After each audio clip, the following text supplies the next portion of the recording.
మరి ఇక మొత్తానికి తెలంగాణ తల్లి విగ్రహం వివాదం అనేది ఏ స్థాయికి చేరాలో ఆ స్థాయికి చేరుకున్నది. ఎందుకంటే మొత్తానికి ఇక సెక్రటరేట్ దగ్గర విగ్రహాన్ని స్థాపించి ఇక దాన్ని ఇక ప్రారంభించి పూలమాల వేసి దండలు వేసి ఇక తల్లికి మొక్కుకున్నారు. ఇక రేవంత్ రెడ్డి గారిని చూడొచ్చు ఇక్కడ. సరే, ఒక మాట మనం అనేసుకుందాం.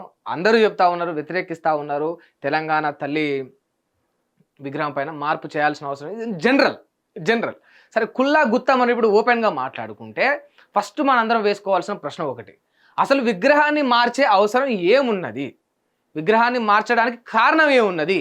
అంత అవసరం ఏమొచ్చింది అనేది క్వశ్చన్. సరే, దీనికి కొందరు కాంగ్రెస్ నాయకులు ఏమంటా ఉన్నారు, తెలంగాణ తల్లి అంటే తెలంగాణ తీరుకు తగ్గట్టు ఉండాలి, ఏదో అలంకరించుకొని నిమ్మలంగా ఇట్లా ఉండకూడదు అని అన్నారు. సరే, వీళ్ళ పాయింట్ ఆఫ్ వ్యూలా వీళ్ళు ఒకలాగా ఆలోచించి ఈ తెలంగాణ తల్లి అంటే వీరవనితలాగా ఇట్లా చీర కట్టి చీర చింగులు చెక్కి అట్లా అంతే పౌరుషంగా ఉండాలి, తెలంగాణ తల్లి నిమ్మలంగా ఉండొద్దు అని అన్నారు. సరే, వీళ్ళ పాయింట్ ఆఫ్ వ్యూ అది. వాళ్ళు ఏమంటారు, తల్లి అంటే అందంగా ఎట్లయితే మంచిగా గంభీరంగానే కనపడాలి, తల్లి ఒక స్థాయిలోనే ఉండాలి, కొంచెం కూలికి పోయేటట్టు ఎప్పుడు వీరవంతలాగా పోరాటాలు చేసినాం కదా, ఇప్పుడు పోరాటాలు చేసి తెలంగాణ సాధించుకున్నా కన్నా తెలంగాణ తల్లిని మంచిగా చూసుకోవచ్చు కదా అనేది వాళ్ళ వాదన. ఈ రెండు వాదనలు పక్కన పెడితే ఇక్కడ ఒక చిన్న పాయింట్ మనం గమనించాలి. ఏంటంటే టీఎస్ టు టీజీ మార్చినప్పుడు వాళ్ళు ఎందుకు చెప్పారంటే టీఆర్ఎస్ పార్టీలోకి వచ్చి ఆర్ లేపేసి ఖాళీ టీఎస్ను టీఆర్ఎస్ పార్టీకి ఆ పార్టీ పేరుకు అనుసంధానంగా ఉండేటట్టు కావాలని కేసీఆర్ టీఎస్ అని పెట్టిండు అని అన్నారు. మరి ఇప్పుడు మీరు ఆ విగ్రహాన్ని తీసేసి ఈ విగ్రహాన్ని పెడుతూ చేతులకెంచలి బతుకమ్మని లేపేసిండ్రు. తెలంగాణకు అతి ప్రాధాన్యమైన తెలంగాణకు నాటి నుండి తెలంగాణ ప్రజలు పాటిస్తుంటూ ఒక ఎమోషన్గా కొలుచుకుంటూ ఉంటారు ఆ పండుగను. ఆ పండుగ బతుకమ్మ పండుగ. తెలంగాణ అంటే బతుకమ్మ, బతుకమ్మ అంటే తెలంగాణ. పువ్వులను కూడా దేవుళ్ళుగా కొలిసే ఆనవాయితీ మనకు బతుకమ్మ పండుగ ద్వారా లభిస్తుంది. అంత గొప్ప చారిత్ర కలిగింది మనకు బతుకమ్మ పండుగ. ఇవాళ ఆ చేతుల్లోంచి మీరు బతుకమ్మను తీసేసి ఉట్టికి ఇట్లా చేయి పెట్టిరు. దాని అర్థం ఏమనుకోవాలి? ఇప్పుడు చేయి పెట్టినందుకు మీరు చేయి గుర్తుకు సంబంధించి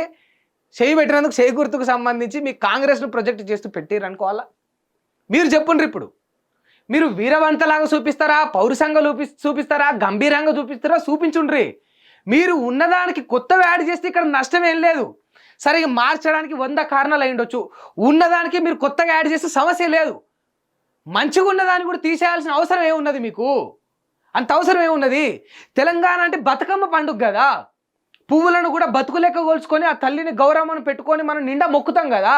అటువంటి బతుకమ్మ ఇవాళ తెలంగాణ తల్లి చేతిలో లేకుండా చేసిర్రు కదా. సరే, మీరు బంగారు ఆభరణాలు తగ్గించిర్రా, చీర రంగులు మార్చిర్రా, కిరీటం తీసేసిర్రా, ఏం చేసిర్రా పక్కన పెడితే బతుకమ్మ ఏది? తెలంగాణ అంటే బతుకమ్మ కదా. బతుకమ్మ ఏది? నువ్వు ఒక పని చేస్తే, ఒక కార్యాచరణ చేపడితే, సరే నువ్వు తల్లి రూపాన్ని మార్చాలనుకున్నావు, విగ్రహాన్ని మార్చాలనుకున్నావు, రంగులు మార్చాలనుకున్నావు, నువ్వు అనుకున్నావు, దాంట్లోనే అభివృద్ధి దొరుకుతుందని నువ్వు భావించినావు. ఇక తెలంగాణ బిడ్డల కష్టాలు లేవని నువ్వు అనుకుంటున్నావు. సరే, నువ్వు చేసిన పని ఇక అది పనికిరాందా, పనికొచ్చేదా, అవసరం ఉండదు, అవసరం లేకున్నా కూడా నువ్వు దాన్ని చేసినప్పుడు అట్లీస్ట్ దాన్ని బెటర్గా నన్ను చేయాలి కదా. నువ్వు విగ్రహాన్ని మార్చుడే, రూపాన్ని మార్చుడే పనికి వాళ్ళ పని. ఆ పనికి వాళ్ళ పనిలో కొంచెం మంచిగానే చేయి కదా. ఎందుకు ఇట్లా? ఇక నేను చెప్తా ఉన్నా, నా నోటి అనేది కాదు కానీ తెలంగాణ బిడ్డలు అంటా ఉన్నారు, రాన్ రాజగుర్రం గాడిదైంది అన్నట్టు రేవంత్ రెడ్డి కూడా జగన్మోహన్ రెడ్డి లెక్క అయిపోతాడేమో, అటువంటి పనులే, అటువంటి కార్యాచరణ, అటువంటి కార్యక్రమాలు ముందటేసుకుంటున్నాను. పేర్లు మారుస్తావు, నెంబర్ ప్లేట్లు మారుస్తావు, చిహ్నాలు మారుస్తావు, విగ్రహాలు మారుస్తావు. నువ్వు చరిత్రను క్రియేట్ చేయి భయ్. నువ్వు కొత్త చరిత్రను క్రియేట్ చేయి. ఉన్నదాన్ని సరిపేసి మార్చి కొత్తది తీసుకొస్తా ఇదెక్కడిది? నీకంటూ ఒక మార్క్ క్రియేట్ చేసుకో, నీకంటూ నువ్వు ఒకటి సృష్టించుకో. అప్పుడు నిన్ను మెచ్చుకుంటారు, అప్పుడు నిన్ను మొగోడు అనుకుంటారు. ఈ మాట నేను ఎందుకు అంటున్నా అంటే, మీరు ప్రజాపాలన అని పేరు పెట్టారు కదా. నేను ఇటువంటి పదాలు ఎందుకు వాడుతున్నా అంటే, ప్రజాపాలన అని పేరు పెట్టారు. ప్రజాపాలనలు ప్రజల సమస్యల గురించి కొట్లాడతారు. ప్రజారంజక పాలన అంటే ప్రజల కష్టాల గురించి కొట్లాడతారు, ప్రజల అవసరాల గురించి పాకులాడతారు. అంతేగాని తల్లిలో విగ్రహాల గురించి కాదు. తల్లిని వచ్చి రాకటనే ఏడాది తిరిగేలోపు నువ్వు తల్లి రూపాన్ని మార్చాలనుకుంటున్నావు. నీ బుద్ధి, నీ చిత్తశుద్ధి ఎక్కడి వరకు ఉందని ఒకసారి నువ్వు ఆలోచించుకో. ఇవాళ మేము ప్రజల సమస్యల గురించి, ఉప్పు గురించి, పప్పు గురించి, రేట్ల గురించి, జిఎస్టీల గురించి, రోడ్ల గురించి, నాలాల గురించి, రవాణా సౌకర్యాల గురించి, బస్సుల సౌకర్యాల గురించి మాట్లాడాల్సిన మేము కూడా ఇవాళ టాపిక్ అంతా డైవర్ట్ చేసి తెలంగాణ తల్లి విగ్రహం గురించి మాట్లాడేటట్టు చేస్తాము. ఇవి మాట్లాడినంత మాత్రాన, నువ్వు ఇది రైజ్ చేసినంత మాత్రాన మేము దీనికే ఇక మొత్తం అట్రాక్ట్ అయ్యి దాన్ని మర్చిపోతామని అనుకోవద్దు. ముఖ్యమంత్రి గారు మీరు 6 గ్యారెంటీలు ఇచ్చిర్రు, అందులో 420 హామీలు ఉన్నాయి, అవన్నీ నెరవేర్చాలి. ఇవి కావు తెలంగాణ బిడ్డలకు పరిష్కారాలు. సరే ఇక ఇక మీకు ఎట్లా ఉందో మీ మనసు, దీన్ని ముందట వేసుకున్నారు. దయచేసి ప్రజల సమస్యలు అయితే మర్చిపోకుర్రి. ఇటువంటి వాటి వల్ల జనాలు కొరిగేది ఏం లేదు. ఎందుకంటే ఇక టీఎస్లా టీఆర్ఎస్కు అనుసంధానంగా ఉందన్నట్టు ఇప్పుడు ఈ తెలంగాణ తల్లి చేయి చూపెడితే మీ చేయి గుర్తే అనుకుంటా ఉన్నారు మరి ప్రజలు. దీనికి ఏం తిరిగి సమాధానం ఇస్తారో మీరు ఇయ్యండ్రి. అనవసరంగా జనాలకు ఉపయోగపడని అంశాలను మాత్రం ముందటేసుకోకుండ్రి. దాన్ని ఎవ్వడు కూడా ప్రజాపాలన అనబోడు కూడా భవిష్యత్తులో.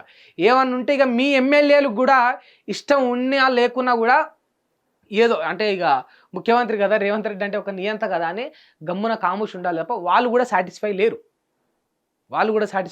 మీకంటూ ఒక మార్క్ క్రియేట్ చేసుకోండి. ఆ మార్కు ప్రజలకు మంచి చేసి క్రియేట్ చేసుకోండి తప్ప ఇటువంటి పేర్లు, విగ్రహాలు, చిహ్నాలు మార్చి కాదు. దీనివల్ల ఎవడికి కూడా ఉపయోగం లేదు. ఈ మాట మరి ఇన్ని మాట్లాడుతూ ఉన్నా ఇంకొక అంశం కూడా చెప్పాలి. ఏంటంటే ఇది వెలుగు దినపత్రిక. ఎవరిది? వివేక వెంకటస్వామి, దీని ఓనర్ V6. ఇగో ప్రభాత వెలుగులో వచ్చింది ఇది. అయితే ఈ పత్రికలు కూడా చాలా తప్పు చేస్తూ ఉన్నాయి. జర్నలిస్టులు అడుగుతూ ఉంటారు, రిపోర్టర్లు అడుగుతూ ఉంటారు, యాంకర్లు అడుగుతూ ఉంటారు, రకరకాలుగా ఎవరికి తోచినట్టు వాళ్ళు ప్రతిపక్షాలు అడుగుతూ ఉంటారు, ప్రధాన ప్రతిపక్షాలు అడుగుతూ ఉంటాయి. ఇటువంటి సమస్యలు వచ్చినప్పుడు అడుగుతూ ఉంటాయి.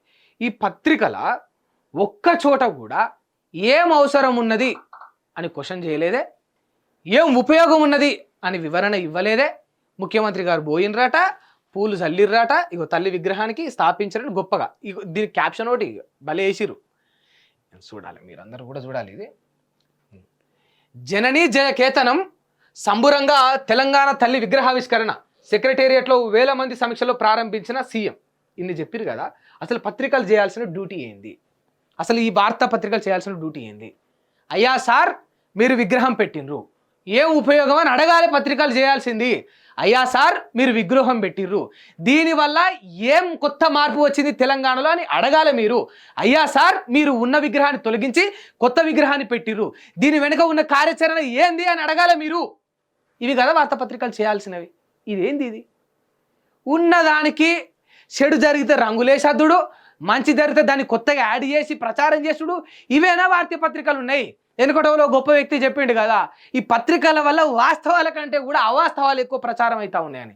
నిజంగా ఆ మాట విలువ అప్పుడు తెలియలే, కానీ ఇప్పుడు కళ్ళకు గట్టినట్టు చదువుతుంటే తెలుస్తూ ఉంది నిజంగా. అంటే ఇప్పుడే కాదు, ఇప్పుడు నమస్తే తెలంగాణ ఉదాహరణకు తీసుకుంటే వీళ్ళు కూడా వీళ్ళం సక్కనోళ్ళు కూడా కాదు.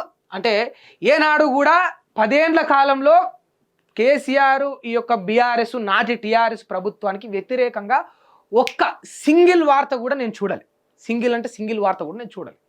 ఇవాళ చూడు, ప్రతిపక్షం అంటే పార్టీలు ప్రతిపక్షంలోకి వెళ్ళగానే వాళ్ళతో పాటు పత్రికలు కూడా ప్రతిపక్షంలోకి వెళ్ళిపోతాయి. ఇగో ఈ పత్రికలు ప్రభుత్వాలు అంటే వీళ్ళు ఒక పార్టీ ఏదైనా అధికార పక్షంలోకి రాగానే ఈ పత్రికలు కూడా అధికారంలోకి వెళ్ళిపోతాయి. అసోంటి పరిస్థితి ఇవాళ భారతదేశం మొత్తంలో ఉన్నది. ఈ ఆనవాయితీ పోవాలి. దయచేసి పత్రికలు ఈ పార్టీలకు, రాజకీయ నాయకులకు ఊడిగం చేయకుండా ప్రజల సమస్యలపైన, ప్రజల నష్టాలపైన, వాళ్ళ కష్టాలపైన కొట్లాడితే, ప్రశ్నిస్తే ఏమైనా అర్థవంతం ఉంటుంది. ఇవన్నీ కూడా శృంగారించుకునేది మీకు మీరు తప్ప ఉపయోగం ఏమాత్రం లేదని పత్రికలు కూడా గుర్తుపెట్టుకోవాలి. హిట్ టీవీ యాప్ ని డౌన్లోడ్ చేసుకోండి. ఇందులో short news, live news, entertainment movies అన్ని అవైలబుల్ గా ఉన్నాయి. Please download Hit TV app. Hit TV app hit TV యాప్ని ఫ్రీగా డౌన్లోడ్ చేసుకోండి.